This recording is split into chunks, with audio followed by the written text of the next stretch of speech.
የኦሮሞ ሙስሊሞች ለኢትዮጵያ ለኦሮሚያ በረከት እንጂ እርግማን አይደሉም። እደግመዋለሁ። የኦሮሞ ሙስሊሞች እንዲሁም ሌሎች የኢትዮጵያ ሙስሊሞች ለኢትዮጵያ በረከት እንጂ እርግማን አይደሉም። አመሰግናለሁ። እግዚአብሔር ይስጥልኝ። Hayyee galatooma abbootiin amantii kennaa fi abbootiin gadaa akkasumas lubni gara teessoo keessanitti nu deebi'a. Mee akkamitti teessiftu?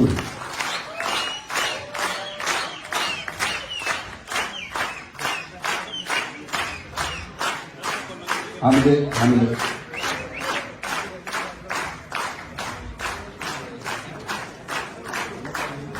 Galatooma abbootii amantii fi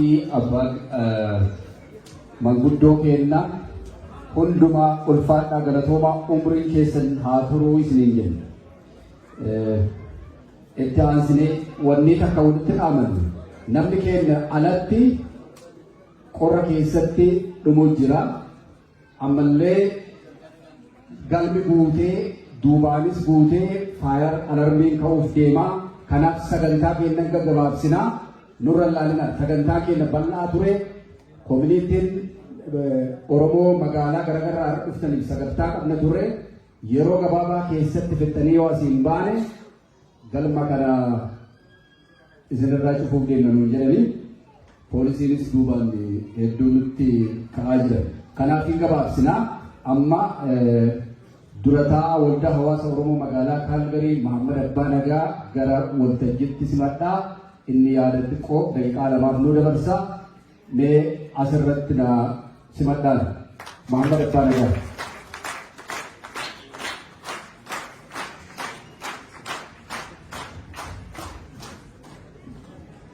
Galatooma na of kolchaa. Namoota haasaa babbareedaa dubbatanutu na dura dubbatanii kanaafuu ani immoo haasaa koo gabaabsa akkana jalaan banne. Kabajamtoota uummata magaalaa Kaalgaarii fi naannoosii Edmonton, Saskatchewan, Brook, Red Deer guyyaa xiiqii kana as baatanii Oromummaa keessan mul'isuu keessaniif maqaa koominitii Oromoo Kaalgaariitiin baga gammannee baga asitti argatanii isiniin jedha. Haasaa koo gabaabsuudhaaf qophii kanallee kan halkanii guyyaa koree naa waliin guyyaa 3 hin rafin hojii kanarratti naa hojjetaa jiranuu turan. I'm proud of you. Hedduu galatoomaan isiniin jedha. Akkasumas keessummaa keenya guddaa kabajamaa obbo Jawaar Mohammed ilma abbaa gadaa baga magaalaa kee lammattaatti dhufteen siin jedha. Isinii gabaabsuuf wanti ani irratti dubbachuudhaa dhufe hedduu dheeraa ture. Garuu warra nu otuu hin beekin nu jibbanii ilma keenyatti bu'anii abbaatti naggaammanne jechuu nurraa dhaaba. ልጃችንን ነካችሁ አባቱን አልነካንም ማለት እፍረት ነው እንጂ ክብር አይደለም። ከናፉ ኦሮሞን tokko gaafa itti bu'ame kunoo akka kanniisaa baaneetu tiksine jechuudha. Kanaafuu sana kiriirli argisiifnee jirra. Wanti akka aadhaamaa akkan amaanaa isinitti dabarsu instituushinii guddaa tokko jechuudha. Koominitii Oromoo magaalaa kanaa gaafa xiiqii qofa yookaan gaafa rakkoo qofa otoo hin ta'in gaafa nagaa jiru Ambireellaa Oromooti. Akka argitanu luba keenyatu as ture, sheeka keenyatu as ture, waaqeffataatu as jira. Ambireellaan keenya immoo koominitii Oromoo magaalaa Kaalgaariiti. Kana barree hawaasni keenya guddaan kun membershiipii guutanii guyyaa akkasitti akka walitti dhufnee dabarsinuun waamicha isiniin godha. Wanti an waadaa isinii seenu tokko in coming months akkasitti dhufnee guyyaa aadaa guyyaa dhufnee waliin bashannanee dabarsinu qophaa'utti jirra. Sanallee nu hubadhaan isiniin jedha. Irra dabalee kaappaasitiidha ol taanee jirra. Warri addaraasha kanaallee nurratti cufanii jiru. Namoota deebitanillee dhiifama nu guyyaa 3 keessatti waan kana walitti qindeessine silaa eddee guddaa argachuu dhabneetu kana goone. Sanallee maqaa koominitii Oromootiin dhiifama sin gaafadha. Ammas warreen liidarshippii Saskatchewan, hawaasa Edmonton, Brooks hundi keessanillee keessatti immoo tiim Calgary qophii kana kan walitti nuuf fiddan hedduu galatoomaan isiniin jedha. Kanumatti haasaa koo isinirraa gabaabsaa injifannoon kan uummata Oromooti. Gadaan illee gadaa keenya itti fayyadamnee itti ajannu akkuma warri lubaa fi warri sheekolii deemanii hawaasni kun hawaasa nagaati. Hawaasa we're proud of Canadian citizens warra seera beeku ammallee warri bakkeedhaa wacaa jirtan hoo nu waliin keessanii waliin mari'achuu barbaaddanii koreen koominitii Oromoo qophii qabaa. Nu dubbisaa isiniin jenna. Nuti hawaasa guddaarraa rakkoo hin qabnu. Sanan isin barsiisuu qabna. Ammallee tokkummaan baatanii nu gammachuu keessaniif galatoomaan isiniin jedhaa. Halkan gaarii isiniif haa ta'u. Keessummaa keenya kabajaa isteejiitti affeeruuf deemna. Naamusaan nu eeggadhaa.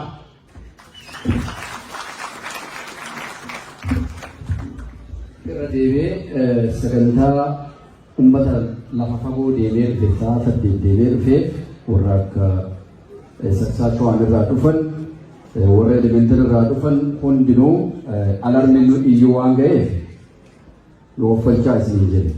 Gaafii deebii keessattis carraa isinii kennina maqaa keessan asii qabna garuu ammaaf nu offalchaa dhiifama hayyoota gurguddoo keessa jiran.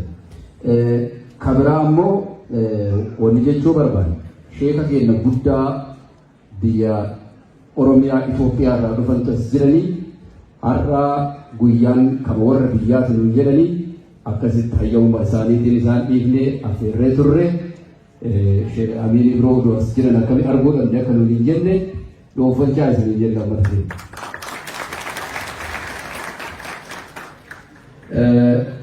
Sagantaa itti aanu nuufalcha qeerroon lamallee as keessa jira dhugaa dubbachuu qeerroo gammadoo fi qeerroo fiqaaduu namni beeyni jira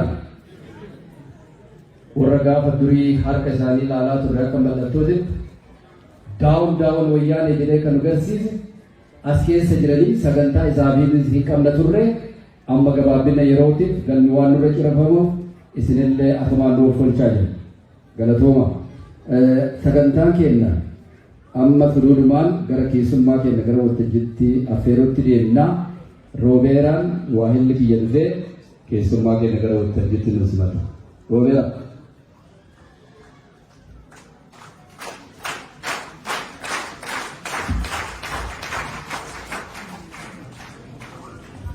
Soma. Calgary. Morali ofiisinaa jedhu. Baay'een bakka biraadhaa dhufee jechuudha. Calgary jedhe harka keessan see tokko ofii keessanii guddaa galatoomaa amma kallattiidhaanii afaanni Oromoo haasa'amaa ture afaan Amaaraa haasa'amaa ture keessummooti koominitii addaarraa nu gidduu jiran jiru isaaniin illee informi goona waan ta'aa jiru. We have people from different communities, from Eritrean community, Somali community, and Anya community. We want to say welcome. Isini jechuu barbaannan bakka jirtanitti afaan hiikuu fi yaala bar ingiliffaan argaa wadaara fakkaatu. Nama naasistu. Meeshaa tokko Jawaarii nuti asitti simatini harka keenya walitti rukutnee Jawaarii simachuu keenya warra ala jiran kanatti mul'isna.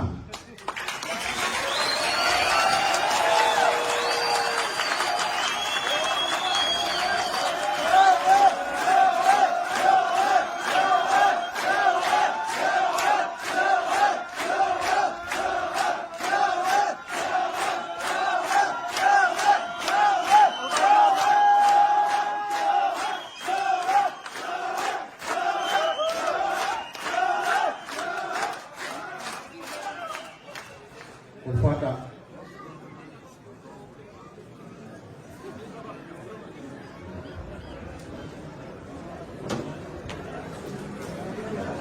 Egaa waan deemaa jiru quba isin qabsiisuudhaaf Jawaar erga haasaa fixee yeroo gaaffiif deebii yeroo isin beeksisu nutti ta'a waan ta'eef namoonni yaada qabdan gaaffiis qabdanii dhumarratti jiran waan ta'eef isa kana akkasitti nu qabadhaa.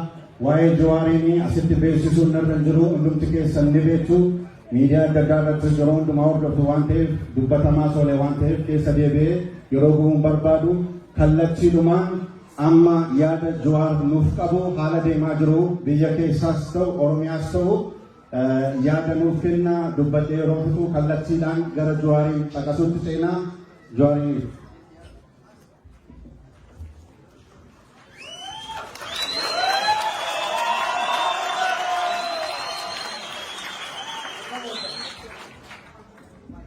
Akkam oolta? Naguma? Jarri dhadha'ee manaa gadi biyyaate?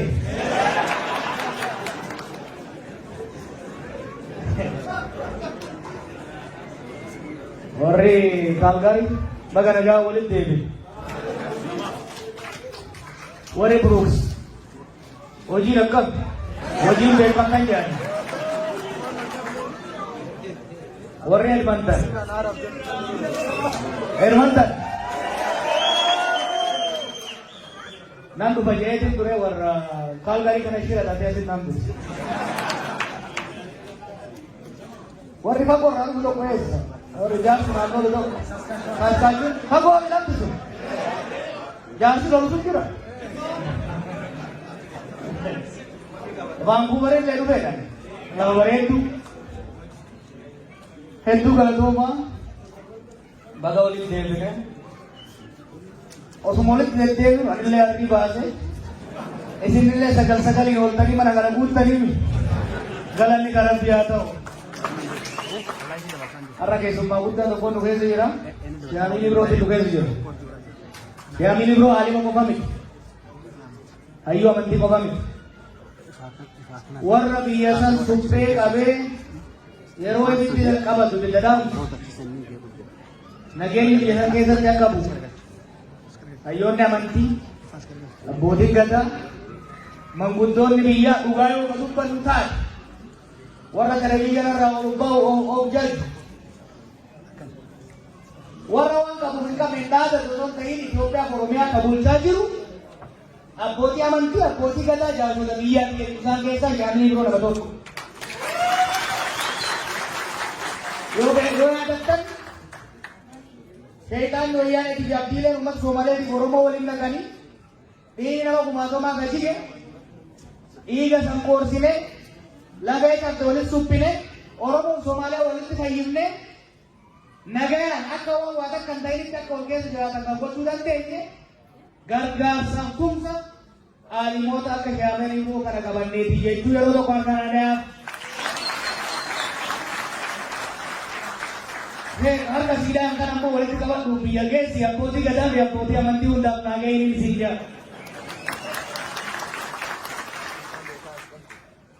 Waggaa shan jaatu walitti baafnu sarara kanaa wal fakkaatu akkanumatti baay'atanii dhufan.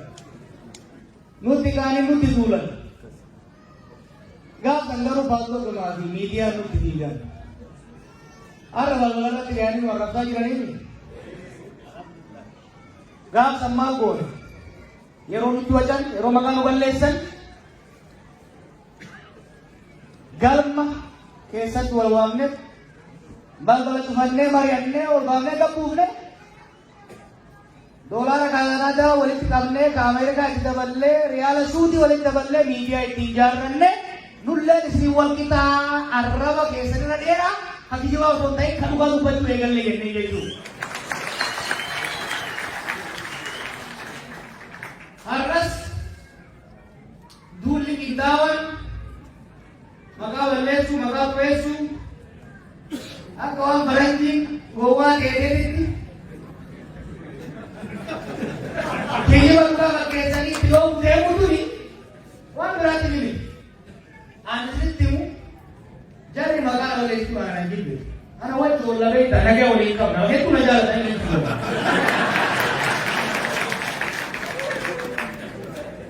Jarri Oromoo jaankara maaliif kakaasee gurmeessee jajjabeessee nu dura dhaabaa akka itti qoqqoonnee dhiichannee isaan hin nyaanne maal goonaa waan biraatti jiru. Kanaaf deebii isaanii kenninu kan maqaleessaa jechuudha.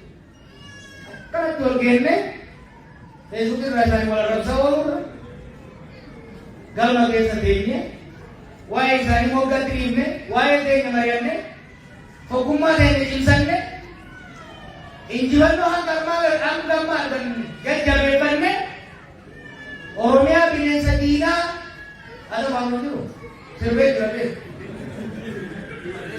Orang bisa terkena sana beca ini. Kerana mereka karena orang kau tema itu. Orang kau orang kamne. Harga dia rati. Kau kene nya tu kau nyane cuma kau terkena nabi Tuhan mau tahu kau boleh itu kan. Karena masa itu orang keset. Dulu yang megang pun orangnya afan dina diham di mana. Oromia semua butuh lek dia tapi suban. Hara tu jalan ke tu egal dekat. Injiman do kapso ada wana singgenya kan nama kapsi itu.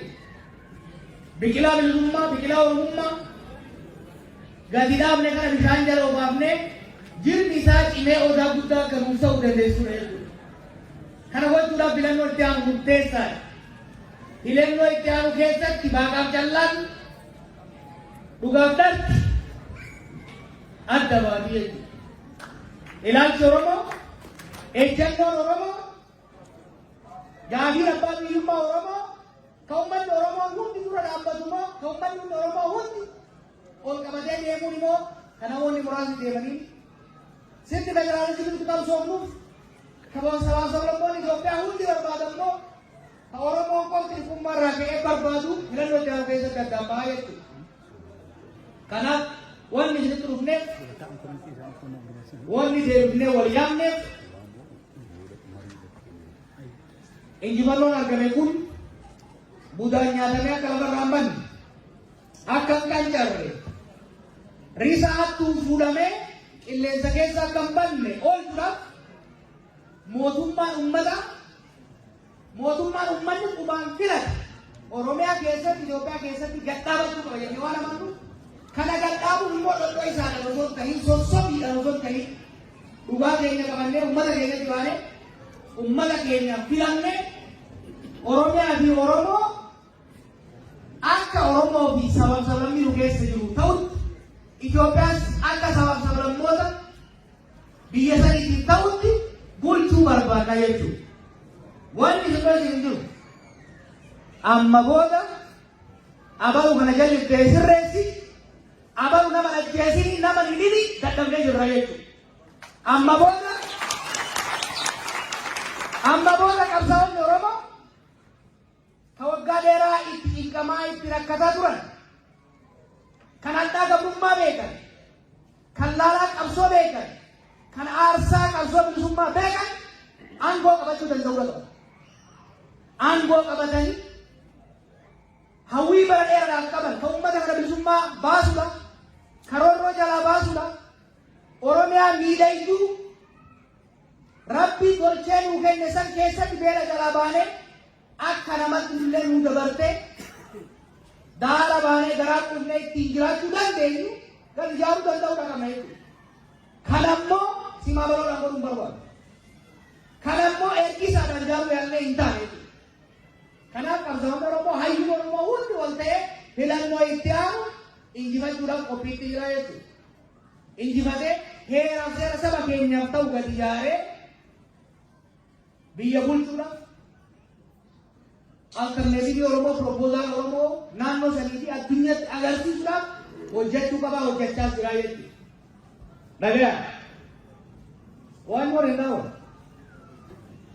arras hin daawwatu naannoo asirratti wallol hundi Oromiyaa irratti wallol bira irratti hundi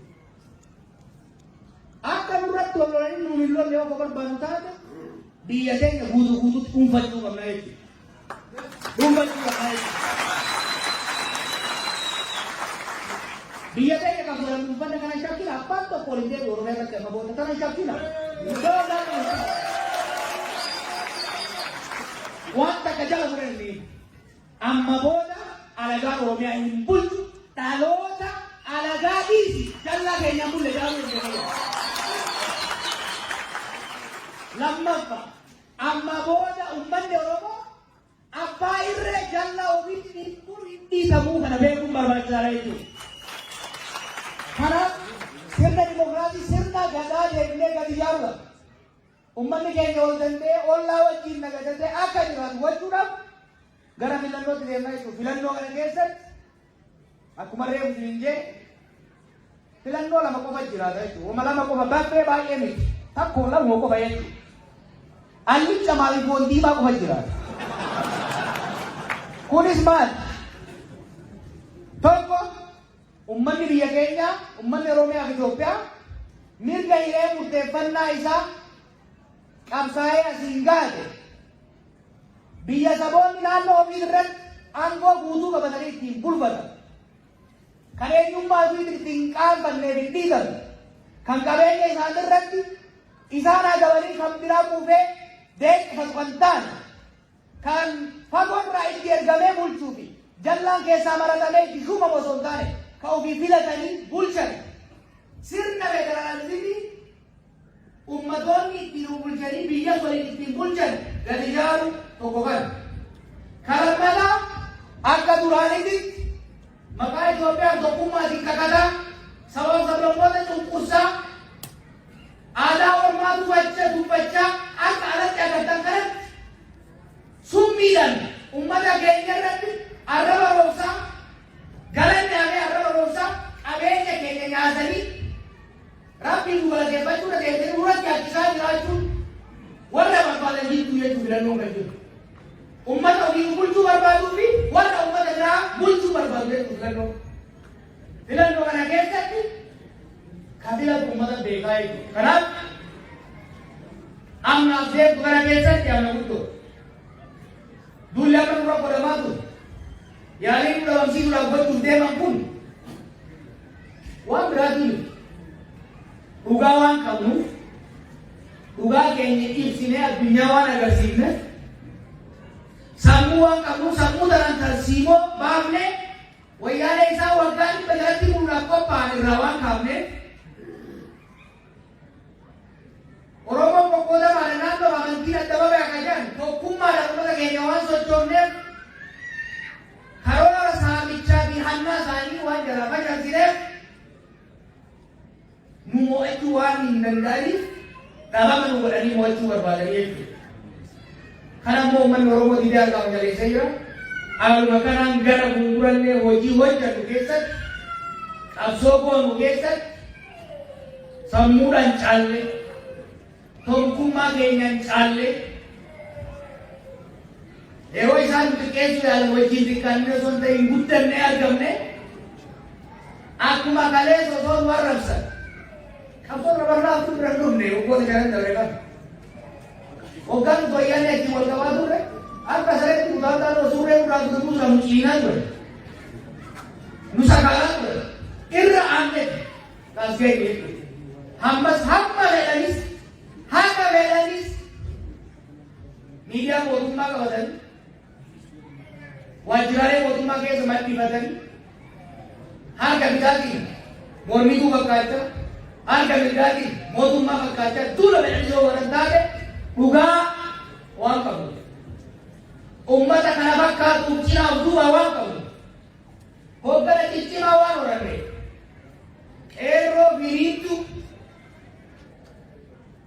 Qeerroo firiintu lubbuu isiitiin osoo hin hilin Oromiyaa bilisa baasuudhaaf qabsootti jirtu waan qabdu ammallee irra aannee biyya dimokiraasii, biyya nagayaa, biyya misoomaa nu qofaaf osoo ta'in warran warrabsuufillee ijaaruudhaaf qophiidha jechuudha. Kanarratti waan isin gaafatu waan guddaa miti. OMNP wetu dolar berikan kenna surah kongko. Wanti guddaa isin gaafatu waan beektu. Akka jarattiin kun hawwitutti qoqqoodamina. Akka jarattiin kun hawwitutti akka warri chirichaaroon isin bitachuu barbaadu, qicatti isin cirachuu barbaadu. Akka warri isin qoqqoodee ofii abbaa illee ta'uu barbaadu hawwitutti qoqqoodamina. Waggaa shan dura akkuma isin jee isin tokko taana isin wal kabajnaa wal dhaggeeffannaa hoggana keessan kan naannoo jiru koominitii keessan cimsannaa rakkataa keessan gargaarran tokkummaan Oromoo jiraannan gaara fedhe qaxxaamuree irraan baana. Diina fedhe otoo inni argin matarraan facaanee injifannee ummata keenya boonsina jechuudha. Kanaaf ummata Kaalgaarii dhaamsi guddaadhaan isinii qabu. Dhaamsi guddaadhaan isinii qabu. Injifannoon rakkoon duuba deemne barbaaddu miti. Inni ijoolleen biraa kuftee akka lafa hin banne barbaaddanii Oromiyaa irratti Oromoon akka abbaatuu barbaaddanii dolaan ijoolleen qabattan tana fudhatanii investi godhuu barbaaddanii gaafa olfuu dangaltanii bashannanuu barbaaddanii biyya bilisummaa hin qabne biyya mootummaa ummataa hin qabne keessa nageenyi hin jiraatu bashannanni keessa hin jiru. Biyya mootummaa ofii hin qabne mootummaa ofii filatte hin qabne keessatti gangamni keessa yoo achitti hin basu goota waliin dhalu ibidda dhalaata ibidda bu'ee taa'aa. Kanaaf biyyi keenya akka guddatu yoo barbaaddan taate biyyattiin qaanfatan osoo ta'in biyyattiin boontan akka ta'u yoo barbaaddan taate injifannoo itti aanu keessa nu bira dhaabbachuu qabda jechuudha. Nu bira dhaabbachuudhaaf immoo tokkummaa keessa cimsuu qaba gaafataa jechuudha. Kanaaf karoora lafaa qabna. Karoora malee isin dhufee hin beeku. Karoora lafaa qabna. Karoora kana immoo hojiitti guddaaf tarsiimoo baafannee socho'aa jiru. Akka injifannu immoo shakkii tokko hin qabnu. Ofitti waan amannuuf isinitti waan amannuuf jechuudha. Kanaaf tokkummaa keessa cimsa. Warra isin arrabsee ofii xiqqaatee isin xiqqaachuu barbaadu hin dhaggeeffatina. Wajjin hin xiqqaatina. Sabaaf sababni isin keessa jiru hammadhaa qabadhaa. Biyya kana laalaa tanaan isin eegita. Biyyi Kaanaadaatti sabaaf sababni illee kan keessa jiru. Amantii adda addaa kan qe'ee adda addaa as jiraatu kun alaabaa kana qabatanii maa deemtan hin jiru. Kana uffattee maa deemtan hin jiru. Qabsoodhaan as ga'ee jechuudha. Kanaaf biyya akkanaa bareedduu ijaarrachuu yoo barbaadnu taate hireen duraa sirna abbaa irree qabsoodhaan ofirraa kaasuudha. San ofirraa kaafnee injifannoo xumurree jiru. Ka itti aanu bakka sirna abbaa irree irraa kaafne san sirna dimokiraasii yaalu maal waliin jenne amma dura hadaa ormaa ofirraa buqqaafne oree abbaa irree ofirraa buqqaafne hadaa keenya bakka buusuu qabnu odaa keenya bakka buusuu qabna jedhu. Odaan keenya mootummaa uummataan filame. Kanaaf mootummaa uummataan filame kan uummata dhaggeeffate kan uummataan bulu jaalladhu akka qophooftan nuyi gaba keenyaan dandarraa amma federaalaa uummata ijaaraa jirra. Nama ciccima dhaqee isaatti illee sadarkaa biyyaatti illee hin boonsu gara fuulduraa baasuu deemna. Yeroo as baafne nu bira dhaabbadhaa nu gargaaraa isin jennaa Ulfaadhaa galatoomaa nagaan haa bula.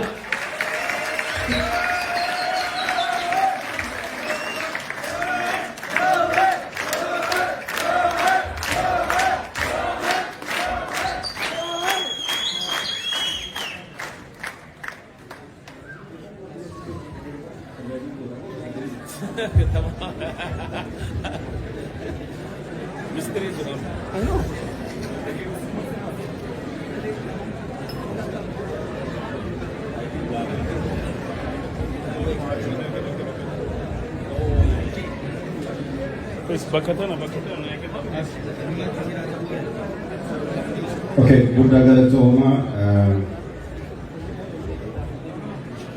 asumaan Jawaari kophaa isaa dhufe miti keessummootiin waliin jiru yeroo qusachuudhaaf silaa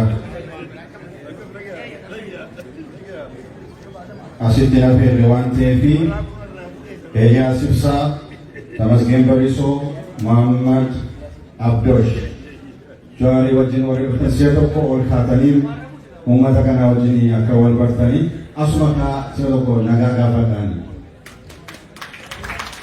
Keessummoota Jawaari wajjin dhufanidha. Amma gaaffii deebii qabna. Namoonni gaaffii qabdan dhumarratti dhiyeeffachuu dandeessu. Gara fundraising OMN gargaaruutti namoonni fedhii waan qabaniif sana keessummoonni sun deemin gochuu waan barbaanneefi asitti namoonni lama asitti waamuu dhuftanii gahee hojii isinitti kennine nu raawwachuudhaaf Jamaalii fi Ayyaana.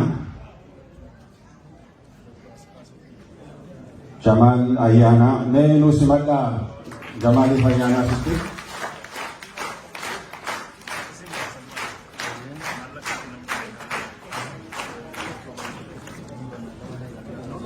So sagantaan kana booddee jiru kan Ayyaanaa fi Jamal jechuudha.